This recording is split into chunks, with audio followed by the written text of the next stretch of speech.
Olá, mais uma vez, sejam todos muito bem-vindos. E para você que eu estou tendo o prazer de conhecer agora, meu nome é Fabiano Almeida e atualmente eu estou como Engagement Director da Goldratt Consulting.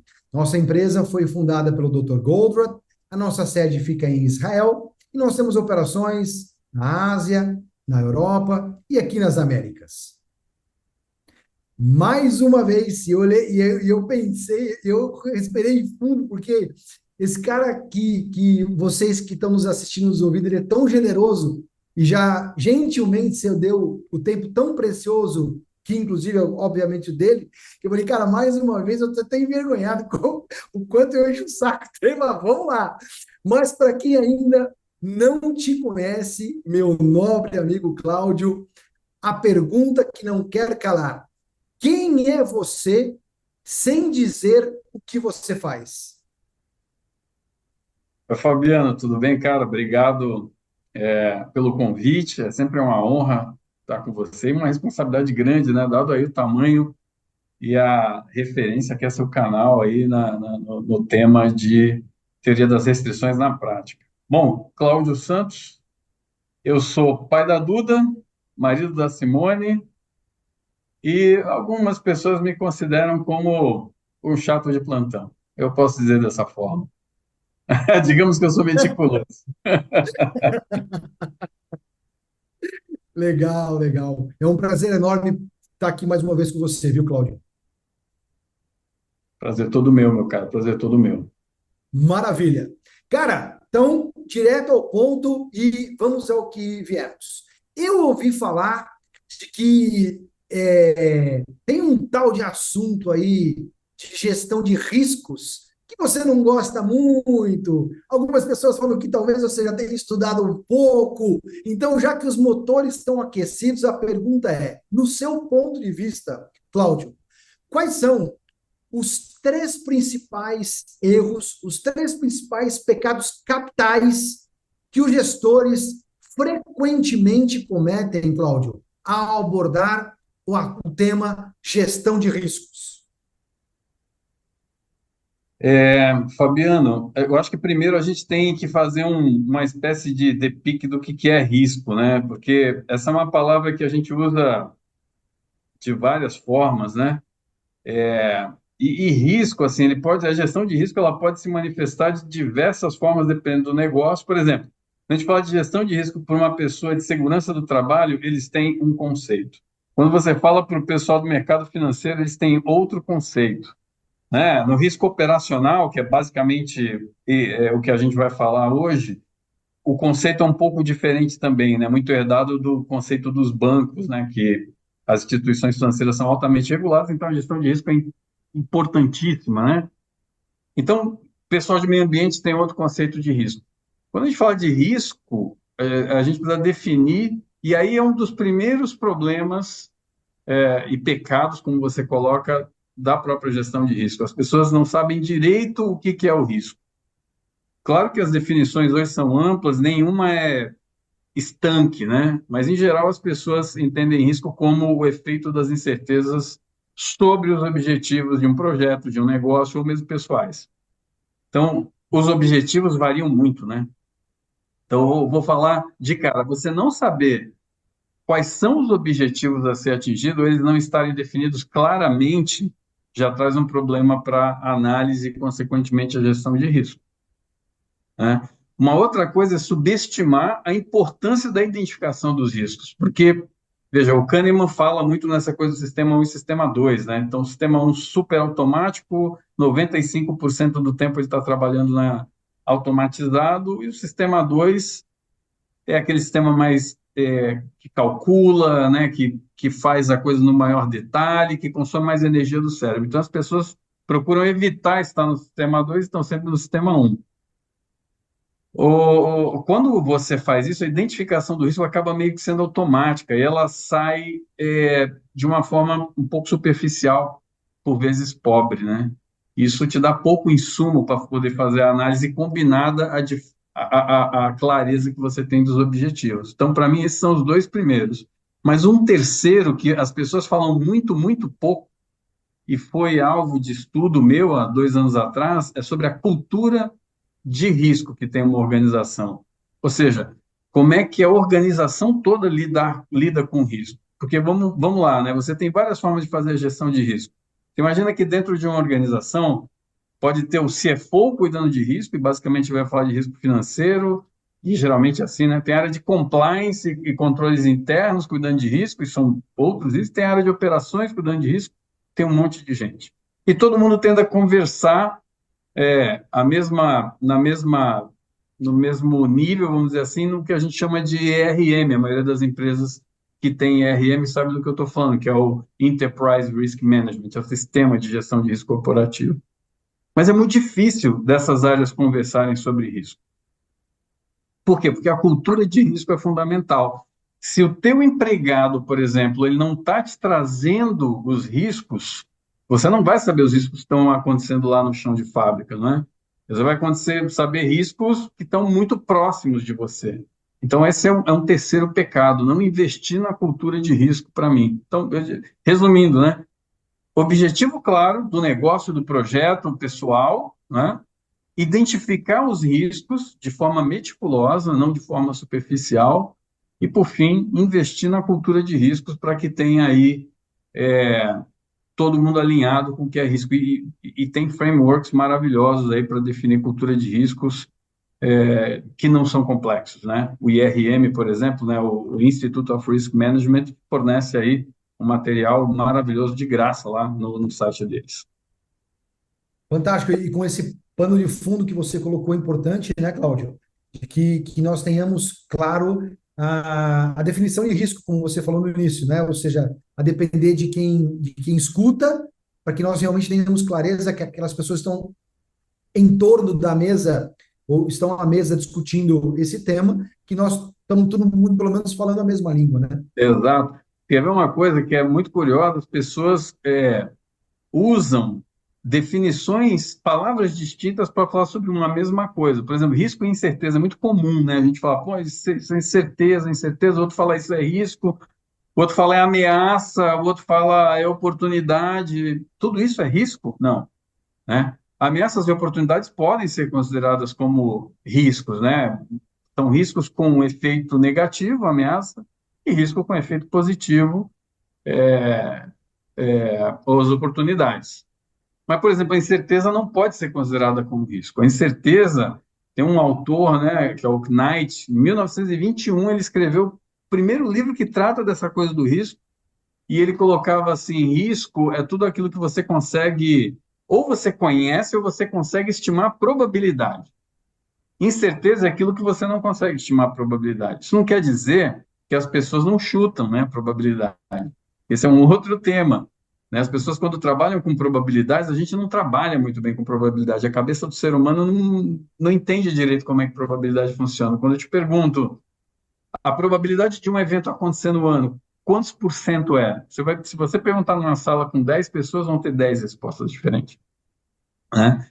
Mas existe uma técnica para definir isso, para calcular essa probabilidade. Então, o Knight fala isso. Se você consegue estimar ou você conhece, né? Então, você está falando de risco. Se você não conhece a probabilidade ou não consegue estimar, você está falando de incerteza. Então, é importante deixar essas definições claras para todo mundo, né? E por que é importante? Porque aí o comportamento e o tratamento daquele risco, daquela incerteza, vai ser diferente. E a primeira vez que eu ouvi você deixar muito claro que incerteza está muito longe de ser risco, foi mais precisamente no dia 1º de maio deste ano, onde você lá pegou a canetinha, né? Nós temos o mau hábito, ou o péssimo hábito de ter que escrever, ter que desenhar, né? Visual. A gente é visual. É isso aí. Maravilha. Excelente.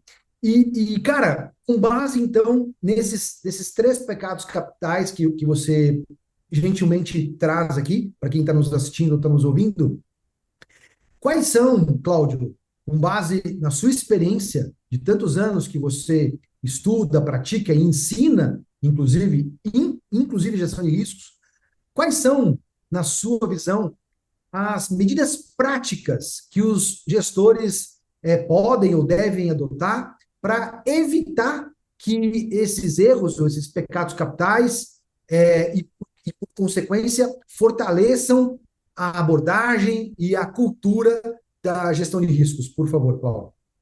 Bacana. Bom, falando do ponto de vista de risco operacional, ou mesmo risco em gerenciamento de projetos, né?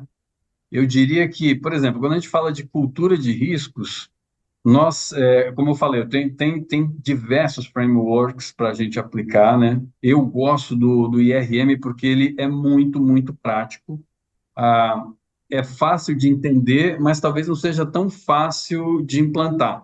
Mas esse é um ponto de partida, né? No IRM ele fala sobre quatro, eu diria quatro pilares que tem que ser observado numa organização.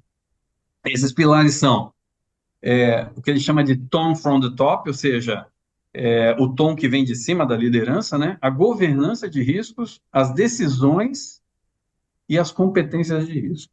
Então, vamos lá, o tone from the top, ele vê assim, cara, liderança em risco, ou seja, qual é a direção que você dá para o teu time para ele tratar risco, falar sobre qual o grau de importância que você sente a partir da liderança para o tratamento de risco. Aí, depois ele fala nessa mesma categoria sobre lidar com más notícias. Pô, tu mata o mensageiro? Quando alguém traz uma notícia para você, o que você faz? Né? Você agradece, premia ou você mata o mensageiro? Essa reflexão tem que ser feita. Quando a gente fala do pilar de governança, tem que definir muito bem quais são os papéis e responsabilidades acerca do risco, né? Então, a gente chama essa parte de accountability. E a parte de transparência também, porque risco precisa ser compartilhado e comunicado. Óbvio que aquele risco estratégico, né, que você não pode compartilhar, não será compartilhado, mas comunicar, define o que comunicar e o que não comunicar, para quem comunicar e para quem não comunicar. Então, essa transparência é um pilar fundamental da cultura de risco. Quando a gente vai para decisões, a gente tem que entender o seguinte, Fabiano, para que serve gestão de risco, né? Essa é uma pergunta que você não fez, mas agora eu vou responder de graça aí. A gestão de risco ela serve para poucas coisas, mas coisas importantes. Aumentar as chances, né, de atingir os objetivos, obviamente, porque está relacionada com a definição de risco, proteger valor. Mas uma das coisas mais importantes que as pessoas esfogem é ser insumo para a tomada de decisão. Porque a gestão de risco não pode ser uma coisa à parte da organização, ela tem que estar embedded, tem que estar dentro da organização. Então, eu tomo decisão baseado nisso. Então, ele tem um pilar de decisão que fala sobre risk decision, ou seja, como é que você toma a decisão e como você comunica isso para as pessoas, né, que tomou a decisão baseada em risco, porque isso vai virando cultura, né? E como você premia essa tomada de decisão baseada em risco. E, por fim, ele fala sobre competência, que não podia ser diferente. As pessoas têm que ter, né, as habilidades de risco, ou seja, treinamento, capacitação, essa coisa toda, e os recursos destinados ao tratamento de risco. Então, são vários, né? Além de pessoas, você vai ter ali, de repente, um CAPEX para tratar os riscos, e você vai deixar claro aquilo. Toda essa combinação forma o que a gente chama de cultura de risco. Né, ou cultura de gestão de risco, né, não tem uma tradução ainda bem definida em português, porque esse tema não é tratado em português, né, como você vai ver na literatura em inglês. Muito bem. Um outro pecado que eu falei é muito sobre a análise, né, sobre subestimar a importância da identificação de riscos. Eu vou dar um exemplo simples para você. Tem riscos que nós chamamos de risco de cauda. Né? O que é o risco de cauda? É aqueles riscos que têm uma probabilidade muito, muito pequena de acontecer, mas quando acontece o impacto é devastador. Não é um cisne negro necessariamente, porque o cisne negro, a definição de cisne negro, você nem conhece aquilo, né? Você o anão, você desconhece cauda, você desconhece impacto, tudo. Mas aquele risco... Pode ser um rinoceronte cinza, será? E maravilhoso, pode ser um rinoceronte cinza, né? Você não está cuidando daquilo, aquilo está chegando, acho que de repente a gente tem que falar o que é o rinoceronte cinza, né? O rinoceronte cinza é aquele bichão que está lá parado, você não faz nada, você sabe que ele está ali parado, é aquele risco que, ok, está ali, né? Tu não faz nada, complacência. mas quando ele dispara na tua direção, tu tem ali uma massa de meia tonelada, 60 quilômetros por hora na tua direção. Quer dizer, quase certo que você vai morrer, né? Então, pode ser um rinoceronte cinza, né? A Covid, por exemplo, né? A Covid, probabilidade pequena de acontecer uma pandemia em escala mundial, mas quando aconteceu, deixou todo mundo na lona, né? Então, como fazer isso? Você tem que identificar, você tem que saber o seguinte: risco tem relação de causa e efeito. Todo evento incerto tem uma ou mais causas que vai fazer com que ele aconteça. E a partir do evento incerto, você tem impactos, consequências que vão acontecer. Quando você entende essa dinâmica, né, e você consegue aí sim estimar as probabilidades, bom, você está fazendo uma análise de risco, né? Uma identificação precisa dos riscos. O que eu vejo muito hoje as pessoas falando assim, ó, qual o risco que nós temos com esse projeto? Ah, risco de chuva. Falou nada. Chuva é um evento da natureza, não é um risco, né? Para ser um risco, ele precisa afetar os objetivos do teu projeto. Ele precisa ter uma relação de causa e efeito muito bem estruturada. Então, essa é a forma com que eu trataria esse pecado, né? Eu faria análise de causa, mostrando para onde essas causas estão levando para um evento incerto e quais as consequências a partir daquilo. Quando eu tenho isso, eu consigo definir quais são as barreiras que reduzem a probabilidade, ou seja, tratando nas causas, reduzem a probabilidade do evento incerto ocorrer, ou barreiras que te dão resiliência, ou seja, caso o evento incerto aconteça, eu consigo me recuperar o mais rápido possível.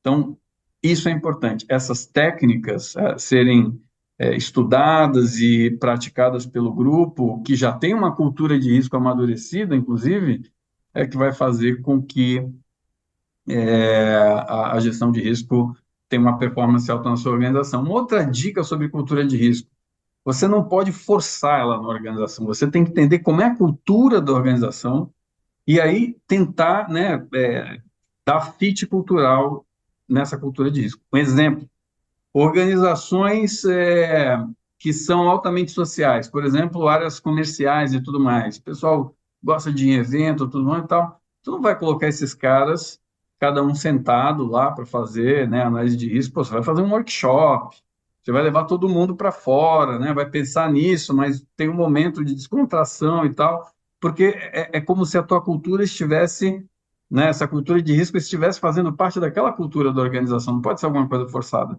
Já uma outra organização que prima pelo compliance, pô, aí você pode colocar uma política, regra, procedimento, fluxograma, aquela coisa toda, para a coisa acontecer de acordo com aquela cultura organizacional. Ou seja, a cultura de risco não é separada da cultura organizacional, ela é parte importante, é uma subcultura dentro da cultura organizacional.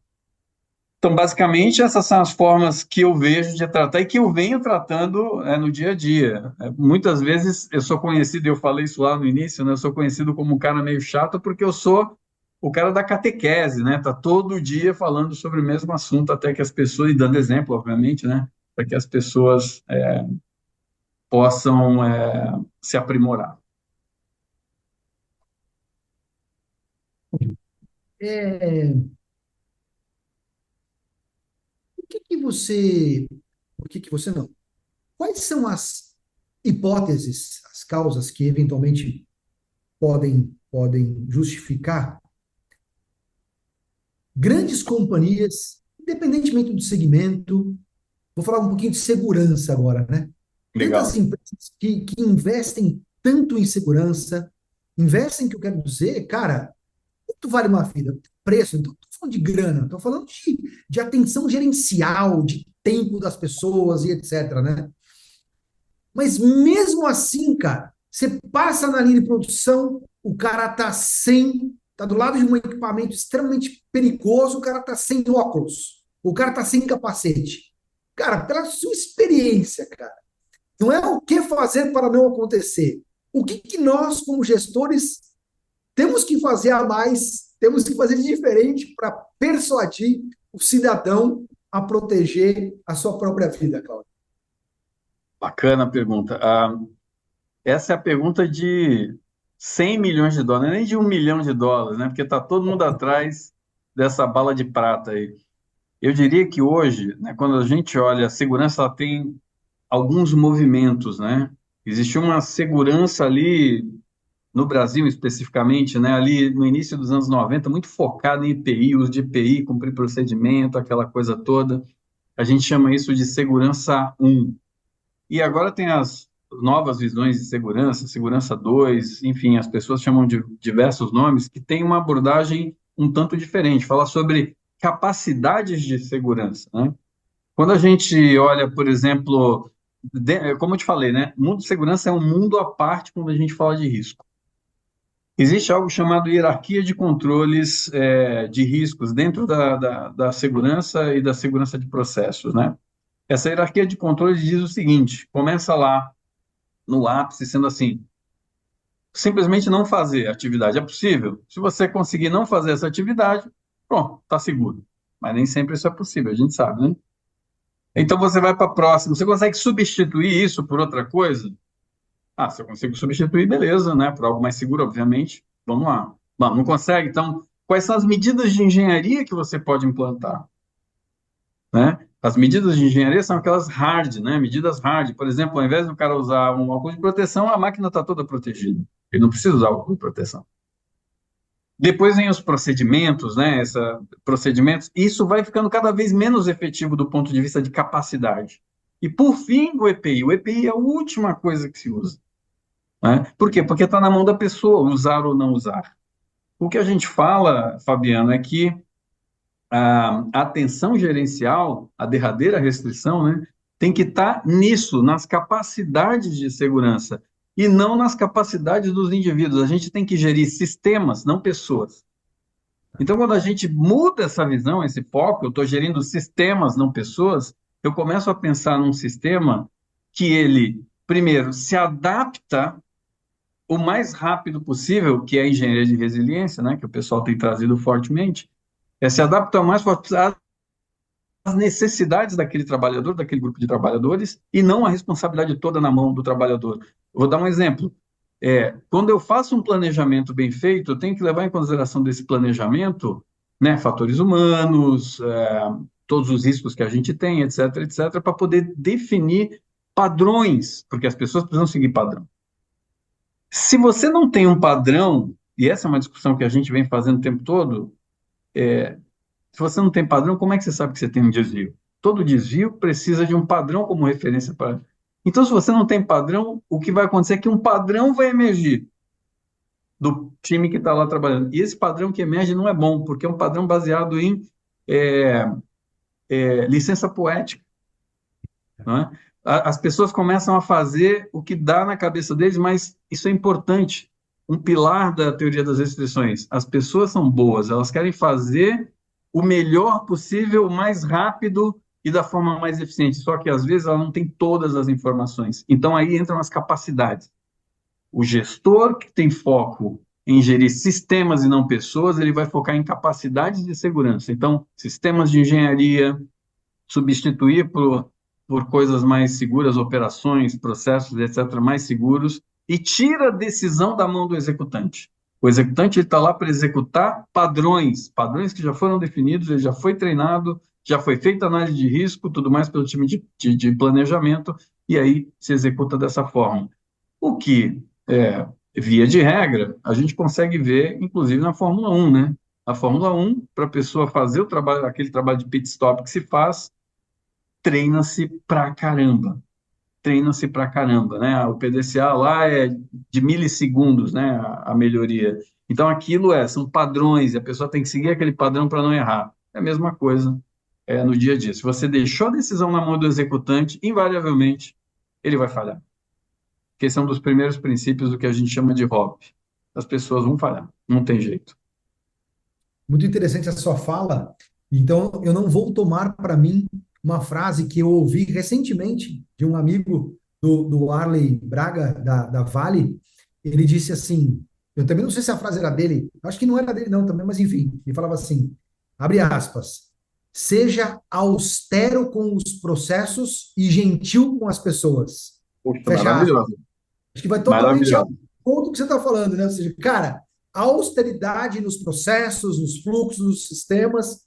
porque as pessoas são boas e, cara, e segue o baile. E meu nobre Cláudio, Exatamente. cara, minha penúltima pergunta para Vossa Excelência. Para quem está aqui nos acompanhando e aprendendo com você aqui mais uma vez, cara, para quem está iniciando no mundo do risco, bem como para aquele cara que já dá aula e MBA de risco, o que você sugere? Qual material, qual livro, qual fonte? Você falou duas ou três fontes que eu tomei nota aqui ao longo da sua fala. Por onde começar e por onde continuar, Cláudio? Muito legal a sua pergunta, porque assim, tem uma carga de tecnicidade dentro dessa coisa da gestão do risco, e a gente sabe disso, os manuais, todos estão certos, né? Como diria o Jamie Box, ele falava assim, todos os modelos estão errados, mas alguns são úteis, né? É isso, né? Isso aí. Mas tem uma carga outra que as pessoas falam muito pouco, que é sobre a teoria da tomada de decisão, né? Sobre ciência comportamental, porque risco é isso. É da mesma forma, beleza, a gente fala, beleza está nos olhos de quem vê, o risco está nos olhos de quem vê. Fabiano, se eu conheço alguma coisa, eu vou ver riscos que você não vai ver. Por outro lado, tem coisas que eu conheço, estou muito acostumado de ver e já não vejo mais risco, e você vai lá e vê. Então, é importante que estejam juntos ali para fazer uma análise de risco, muitas pessoas com diversas perspectivas e tal. Eu recomendo para todo mundo que quer começar a entender sobre risco, independente se é análise de risco, gestão de risco, enfim, cultura de risco, qualquer coisa, um livro chamado Desafio aos Deuses, A Fascinante História do Risco. Esse livro foi escrito por um judeu, né, chamado Peter Bernstein. E esse livro é maravilhoso, porque ele começa a contar do iniciozinho, né? Como é que surge essa coisa do risco? O que é a palavra risco? Ele fala, risco vem ou do espanhol, do latim, ou dos dois, queria dizer alguma coisa como as ameaças que os navegantes enfrentam no mar, penhasco, não sei o que, aquilo eles chamavam de risco. É o que corta. Era assim que eles definiam a coisa. E Legal. essa coisa da probabilidade, como é que nasceu isso? Nasceu por causa dos jogos, né? O desafio era prever a próxima jogada. Então, é muito interessante como o Peter Bernstein aborda essa coisa da história do risco. E o título não como é que fala? O título não é arrogante, não. É A Fascinante História do Risco, porque o livro é fascinante, é maravilhoso. Então, eu recomendo para todos que querem começar Essa essa jornada. jornada. Legal. Mas, depois você evoluindo um pouco, tem livros ótimos, né? Você citou o Rinoceronte Cinza, né? E o Rinoceronte Cinza da Michelle Walker é um livro fantástico, né? Você me Ele vem na... indicou. Você me indicou. Ele é um livro fantástico e fala muito sobre, por exemplo, quando você fala de risco geopolítico, a Michelle Walker, ela é versada, né, em geopolítica, foi daí que ela saiu, ela era repórter. Meu, aquilo é super complexo. Então, teoria da complexidade também entra nesse arcabouço de risco. Entender risco tem que entender um pouco de complexidade, porque as coisas não são lineares, né? Está tudo interligado. O que é um evento incerto aqui nesse risco é uma causa para outro risco, então você tem que entender essa complexidade toda. E quando a gente fala de cultura de risco, eu indico sempre os manuais de cultura de risco do Institute of Risk Management, o IRM, e ele tem um em especial chamado Risk Culture, Under the Microscope Guidance to Four Boards. Esse está de graça lá, todo esse material do IRM está de graça lá. Você pode baixar, estudar ele. Infelizmente não tem em português ainda, porque, como eu falei, é um tema que ainda não está tão explorado na língua portuguesa. Mas olha, não falando mais de livro, falando de outros recursos, se você falar de autores, tudo que você puder consumir do Nassim Taleb, do Sam Savage, do Gerd de Gerizer, do David Hilson, tem um cara que chama David Hilson que ele chama Doutor Risco, Dr. Risk. Todo mundo conhece ele lá nos Estados Unidos como Dr. Risk. Inclusive, ele é um dos caras que ajudou a construir esse framework do IRM. Fantástico. Ele tem vídeos maravilhosos de graça lá no YouTube para todo mundo ver, mas também livros, como livros de arquitetura e tomada de decisão, de economia e ciência comportamental, como o Daniel Kahneman, o Amos Tversky, Richard Thaler, Dan Ariely, enfim, essa galera toda que mudou o jeito da gente entender como é que a economia funciona, também falam muito sobre isso. Fantástico. E respeitando o seu tempo, eu deixei por último a pergunta mais fácil. Aí é a pergunta tranquila, que você te lê com os pés nas costas. A pergunta é o seguinte: meu caro amigo Cláudio Alves. Cláudio, o que é a vida? Nossa, isso é muito fácil. Cara, a vida para mim é navegar no risco. É isso. É entender que a aleatoriedade faz parte da nossa vida e que a aleatoriedade, aliás, aleatório, remete a essa coisa da sorte, do jogo de azar, na verdade, né? Do jogo de azar, faz parte da nossa vida. A gente não pode, a gente tem que abraçar ela, a gente não pode ter medo dela. Até quando a gente olha, né, para questões que a gente sempre discute, né, como o estoicismo, nos coloca numa posição positiva com relação a essas demandas de surpresa da vida, né, que não é exatamente a surpresa que importa, mas como você reage a ela. Então, para mim, a vida é isso, é um poço de incerteza, de aleatoriedade, mas quanto mais você tiver aberto a tudo isso, entender os efeitos disso, mais você pode surfar nessa grande onda aí e, obviamente, encontrar o contentamento na vida, né? E como diria um cara que você e eu já lemos alguma coisa dele alguma vez na vida, Dr. Goldrich, abre aspas, não busque a certeza na incerteza, fecha Ah, aspas. Ou seja, tudo que eu falei pode ser resumido nessa frase, meu cara. O professor Goldberg, além de ser um intelectual à frente do seu tempo, um exímio escritor, tinha a capacidade de sintetizar as coisas de maneira sem igual. Cláudio, muito obrigado, cara. Muito obrigado. Um prazer enorme estar com você. Imagina. Imagina, o prazer é sempre meu.